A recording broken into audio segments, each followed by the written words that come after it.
So, currently po, kami lang po magkakapatid dito magkakasama sa bahay. Minsan po pumupunta po yung grandmother ko para alagaan po kami. Pero on normal days po, kami lang po talagang 6 na magkakapatid. Lahat po kami babae.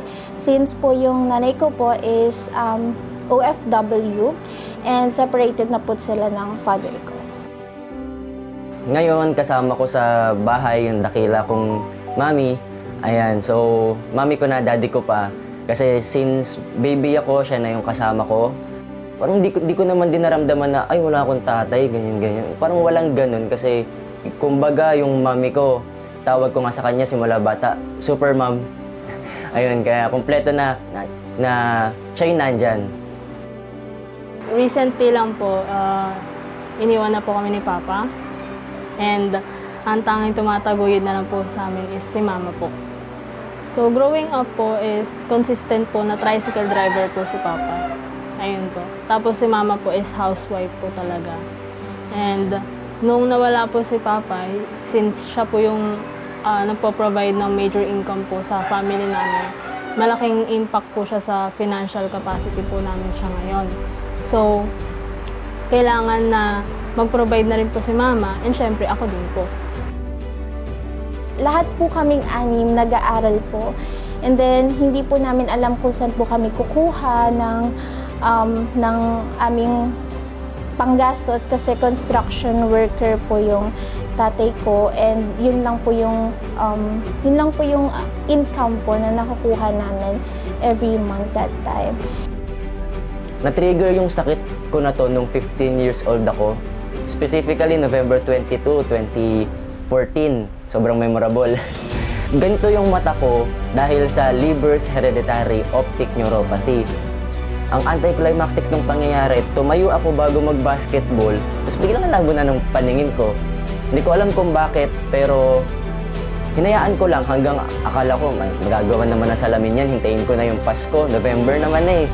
Then doon nalaman ng OFTA na namamaga yung nerve nung parehong mata ko, tapos inagapan nila yung pamamaga through steroids and then na-stop na yung deterioration mula noon ng paningin ko. Pero ganito na daw talaga. Sobrang dami ko pong moment na umiyak talaga kung bakit ako pa. Nandyan yung kinwestiyon ko po si Lord na bakit ako, na ano bang ginawa kong mali, biglang binigay sa akin yung ganong pagsubok. Ang hirap din po manghingi ng pambili ng laptop and pangpakabit po ng wifi. Dahil nga po, kinakapos din po kami sa budget. So, dun po pumasok yun sa Chuchi po. So, sobrang laking tulong po ng ginawa sa akin ng Chuchi. Dahil monthly po, meron na po kong panload. And another thing pa po doon, dahil po doon sa nakukuha ko buwan-buwan, nakakuha po ko ng laptop.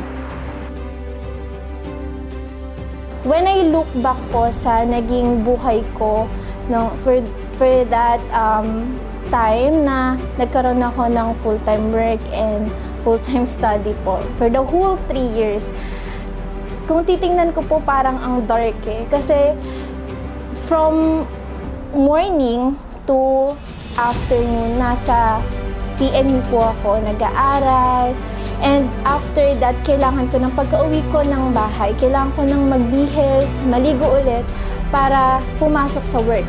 And then, uuwi ako ng umaga ulit, mag-prepare. Kung may time pa nga po, suswertihin ako na makakatulog ako ng 1 to 2 hours. Pero most of the time, during that whole 3 years, ganun po talaga yung naging sistema ko. Kaya, I'm so lucky po na healthy pa rin po ako ngayon ayun po, nakakapag-aral pa rin po ako and finally graduating na po ako kasi sobrang hirap po ng naging buhay ko noon. Nakilala ko naman yung Chuchi Foundation year 2023. Natanggap ako sa Chuchi kahit na hindi ako galing sa partnered schools nila. So, sobrang laking consideration din ng Chuchi na tanggapin ako bilang isang scholar nung starting from 3rd year, 2nd sem ako hanggang ngayong kagraduate na ako. Originally, plan po talaga. Kasama ko po si Papa sa aakit po. Kasi simula kinder po ako, hanggang sa mag-high school, senior high school. Ayaw niya po akong umakyat ng stage. Dahil ang sabi niya po, nahihiya daw po siya. Sa kalagayan niya, sa status niya po, na tricycle driver daw po siya. Sabi ko naman po, hindi naman siya nagmamatter. Gusto ko rin po kasi maramdaman niya yung feeling po na akit po ng stage. Lahat ng mga sacrifices mo and pagod mo, worth it yun lahat.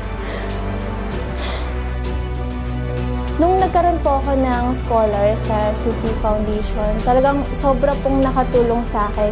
Hindi lang po sa financial aspect, kasi every time na uma-attend po ako sa humanities class, kumbaga, ang dami ko pong natututunan na napi-feed po yung emotional health ko, yung mental health ko.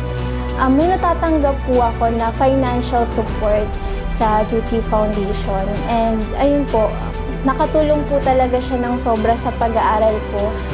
Gusto ko po magpasalamat sa buong Chuchi Foundation po talaga. Malaking tulong po yun na ibibigay nila sa mga college students po talaga. Lalo na in terms of financially.